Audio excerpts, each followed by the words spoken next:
Hello नमस्कार मेरे शेरनियों। Objective 99% में आपका स्वागत है।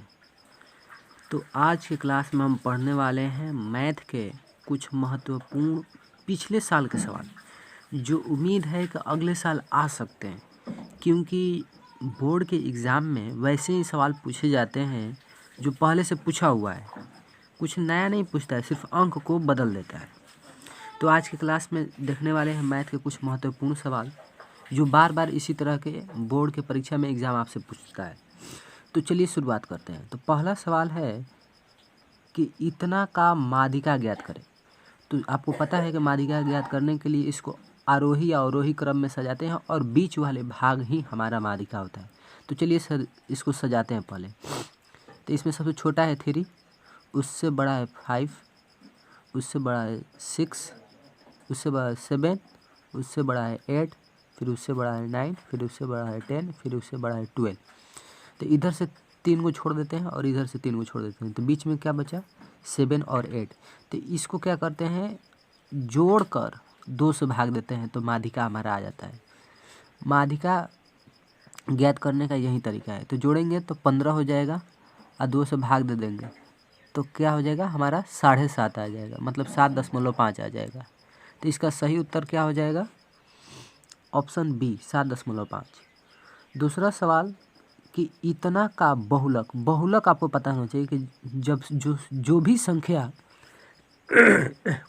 बार बार आता है उसे बहुलक कहते हैं। जिससे इसमें सबसे ज़्यादा बार क्या आया है, 9 आया है। देखिए यहाँ एक बार, यहाँ एक बार आया है, 2 बार, यहाँ 3 बार और ये 4 बार आया है यहाँ पे। तो यही हमारा हो गया, क्या हो गया, बहुलक हो गया।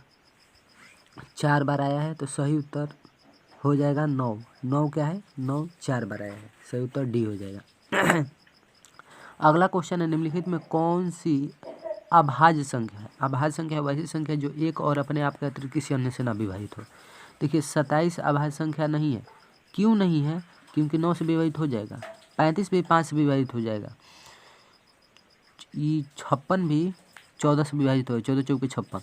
लेकिन 13 जो है अभाज्य संख्या है, यही सही होगा, ऑप्शन सी। अगला क्वेश्चन कह रहा है कि यदि किसी बारंबारता सारणी का माध्य दिया हुआ है 8.9 और माध्यिका दिया हुआ है 9, तो बहुलक बताना है। तो इसके लिए एक छोटा सा सूत्र होता है, आपको नहीं पता होगा कि बहुलक बराबर होता है 3 गुने माध्य -2 गुणे माध्यिका, माध्य गुणे माध्यिका। तो बहुलक बराबर क्या होता है, 3 गुणे माध्यिका -2 गुणे माध्य। तो 3 गुणे, देखिए यहाँ पे माध्यिका 9 दिया हुआ है, -2 गुणे माध्य कितना दिया हुआ है, दिया हुआ 8.9। तो देखिए कितना हो जाएगा, 9 तिया 27 हो जाएगा। ये यहाँ पे माइनस हो जाएगा, ये 9 दूनी 18 के 8 हासिल हुआ 1, 8 दूनी 16, 1 हासिल लिया 17। तो जब इसमें से घटाएंगे तो 9.2 आ जाएगा। तो सही उत्तर ऑप्शन, इसका सही उत्तर ऑप्शन सी होगा, 9.2।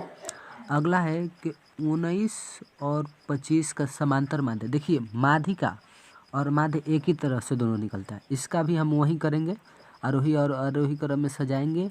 लेकिन इसको सजाने की जरूरत नहीं है, ये 2 ही संख्या है, इसीलिए 19 और 25 को डायरेक्ट ऐड करके 2 से भाग दे देंगे। तो चलिए इसको जोड़ेंगे तो कितना आ जाएगा, 44, 2 से भाग दे देंगे तो 22 आ जाएगा, यानी 22। तो सही उत्तर हो जाएगा ऑप्शन बी। अगला सवाल है, ई प्रायिकता से संबंधित है कि यदि किसी घटना ई के लिए पी प्लस पी नहीं बराबर कितना होता है। तो ये तो सिंपल है, जो प्रायिकता पढ़ा होगा उसको पता होगा कि 1 होता है। किसी घटना की प्रायिकता प्लस घटना नहीं की प्रायिकता बराबर 1 होता है। अगला क्वेश्चन पूछ रहा है कि 2 सिक्कों को उछाला जाता है तो 2 शीर्ष आने की प्रायिकता। पहले देखिए 2 सिक्कों को उछाला जाता है तो सिक्के को उछालने के लिए 2 के पावर n होता है। तो 2 को सिक्का है तो 2 के पावर 2 मतलब 4 आ गया, कुल घटना 4 आ गया।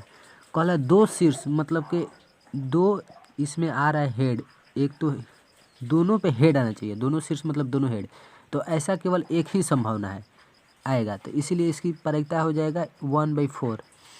सही उत्तर हो जाएगा ऑप्शन डी। देखिए अगला सवाल इसमें, यदि किसी ऊर्ध्वाधर स्तंभ की ऊंचाई जमीन पर उस स्तंभ की छाया की लंबाई की अंडर रूट 3 गुनी है तो सूर्य के उन्नयन कोण। लंबा क्वेश्चन है लेकिन थोड़ा सा समझने लायक है। देखिए यहाँ पे एक खंभा है और यहाँ पे इसकी छाया है। ये बोल रहा है ना, इस खंभे की लंबाई इसकी छाया की लंबाई की अंडर रूट 3 गुनी, यानी छाया अगर 1 है तो इस खंभे की लंबाई कितनी है, अंडर रूट 3 गुनी है। तो पूछ रहा है यहाँ पे आप कितना उन्नयन कोण बनेगा, यहाँ कितना डिग्री का कोण बनेगा। तो चलिए देखते हैं। तो हम जानते हैं कि tan थीटा बराबर क्या होता है, लंब बटा आधार।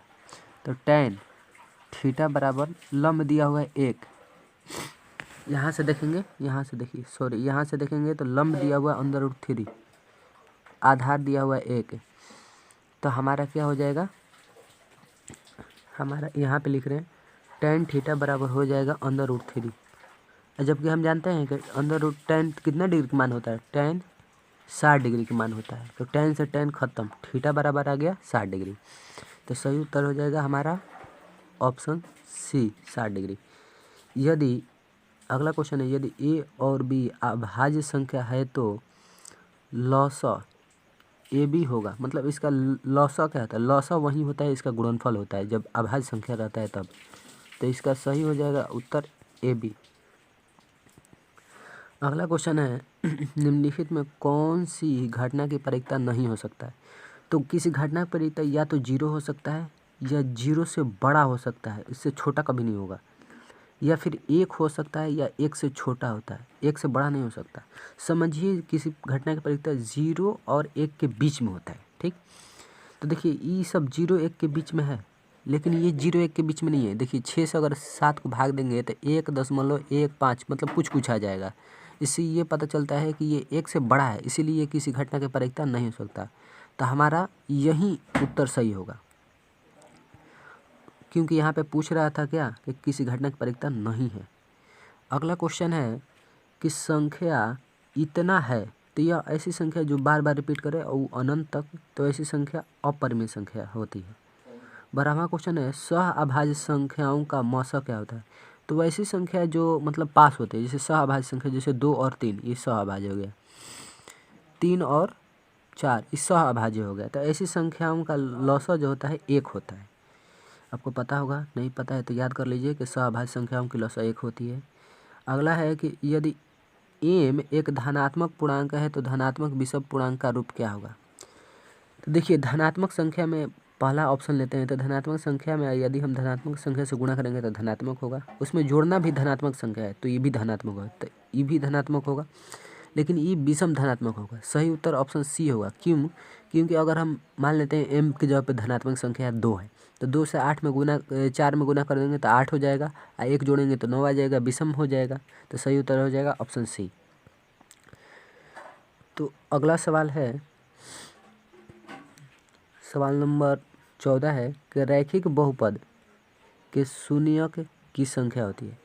तो रैखिक बहुपद की शून्यकों की संख्या जो होती है वो 1 होती है, क्योंकि रैखिक बहुपद है, बात ही से समझ में आता है कि 1 होगा। अगला क्वेश्चन है कि 2x², यहाँ पे दिखाई नहीं दे रहा होगा, यहाँ पे माइनस है, यहाँ पे माइनस है, 2x² माइनस 3x माइनस 5 का शून्य ज्ञात करना। शून्यक मतलब बताना है आपको वैसी संख्या जो यहाँ पे रखने पर, मतलब इसमें रखने पर 0 आ जाए तो उसी को बोलते हैं शून्यक। तो देखिए, तो अगर हम 1 इसमें रख कर देख रहे हैं, पहले चेक कर रहे हैं, तो देखिए 1x² की जगह पे रखेंगे तो 1 का स्क्वायर 1 हो जाएगा, और 2 से 1 में गुना करेंगे तो इसका 2 ही आएगा। यहाँ पे माइनस है तो माइनस, 3 से 1 में करेंगे तो -3 हो जाएगा, और -5, तो यहाँ पे क्या आ जाएगा 2 -3 -8, यानी इसका -6 आ जा रहा है, 0 नहीं आ रहा है, तो मतलब ये नहीं होगा। ऑप्शन बी को देखते हैं।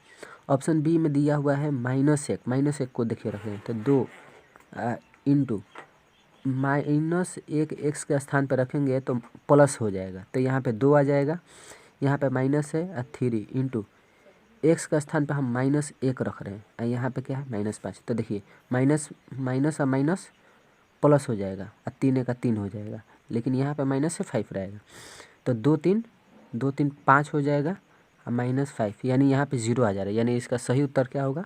ऑप्शन बी होगा, -1। अगला सवाल है कि यदि px बराबर qx इंटू gx और px का घात 6 और gx का घात 2 हो तो px बाटा gx का घात मतलब इसका मान कितना होगा? तो इसका इस तरह के सवाल 3 होते हैं जो आपको पता है, जो px gx पढ़ा होगा। अगला सवाल देखते हैं, सवाल नंबर 17। बहुपद 6x², यहाँ पे माइनस है, 11x प्लस 3 के शून्यकों का योग। तो देखिए शून्यकों के योग मतलब अल्फा प्लस बीटा का मान पूछ रहा है कि इसको जब दोनों का शून्य निकालेंगे तो इसका मान क्या होगा। तो हम जानते हैं कि अल्फा प्लस बीटा का मान होता है -b/a। तो देखिए जिसमें x होता है वो b का मान होता है, जिसमें x² होता है वो a का मान होता है। तो यहाँ पे माइनस लिख देंगे, b का मान क्या होगा? तो देखिए x इस 11 में है तो -11 हो जाएगा। अब बाटा में a का मान कितना हुआ है? 6। तो ये माइनस माइनस क्या हो जाएगा? प्लस 11/6 हो जाएगा। सही उत्तर हो जाएगा ऑप्शन सी। अगला क्वेश्चन देखते हैं 18 नंबर के 2 चर x y के रैखिक समीकरण इतना के वास्तविक संख्याओं के समुच्चय के कितने हल होते हैं? देखिए इसमें चर राशि कितने हैं? 2 हैं, तो इसके हल भी 2 आएंगे। एक तो x का मान आएगा, एक y का मान आएगा। अगला क्वेश्चन है रैखिक समीकरण युग्म 2x प्लस y, यहाँ पे प्लस है, 2x प्लस 3y बराबर 5 और 4x प्लस 6y बराबर 15 के कितने हल हैं? तो देखिए इसके चेक करने के लिए होता है a1/a2 यहाँ पे होता है b1/b2 कॉमा c1/c2। देखिए इसको फिर से बता देते हैं, a1/a2 b1/b2 c1/c2 होता है। तो बारी बारी से हम इसको क्या करेंगे? चेक करेंगे। तो देखिए इसमें x है की जगह पे 2 है और इसमें x की जगह पे 4 है, इसमें y की जगह पे 3 है देखिए, और इसमें y की जगह पे 6 है। तो इसको घटाएंगे तो कितना आ जाएगा? 1/2। यहाँ भी कटाएंगे तो 1/2 आ जाएगा। यानी a1/a2 बराबर है, इसीलिए इस तरह के समीकरण का, इस तरह के जो समीकरण होते हैं इसका कोई हल नहीं है। अगला क्वेश्चन है यदि रैखिक समीकरण युग्म का संगत है तब उसके द्वारा निरूपित रेखाएं। तो इसके द्वारा निरूपित रेखाएं प्रतिच्छेदी या संपाती रेखाएं होती हैं।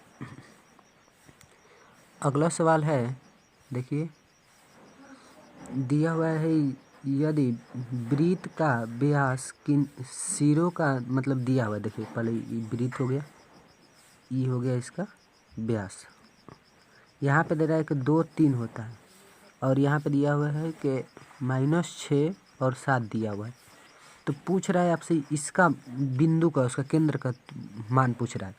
तो इसके लिए क्या होता है, पहले वाले को जोड़ के 2 से भाग, फिर दूसरे वाले को जोड़ के 2 से भाग करते हैं तो हमारा आंसर आ जाता है। देखिए 2 और -6 को जब हम जोड़ेंगे तो कितना आ जाएगा? -4/2। तो इसका आ जाएगा -2। तो -2 किस में है? देखिए -2 इसी पहले में है, -2 जो है पहले में है। लेकिन देखिए दूसरा को भी बता देते हैं, 3 और 7 को जोड़ना है, 3 और 7 को। तो 3 और 7 जब जोड़ेंगे तो कितना हो जाएगा? 10। इसमें 2 से भाग दे देंगे तो हमारा आ जाएगा 5। सही उत्तर होगा ऑप्शन ए। तो ये आज का लास्ट क्वेश्चन था। आगे वाले सवाल अगले वीडियो में देखेंगे। यदि ये वीडियो आपको अच्छा लगा है तो इसे लाइक करें, शेयर करें और कमेंट करें। धन्यवाद।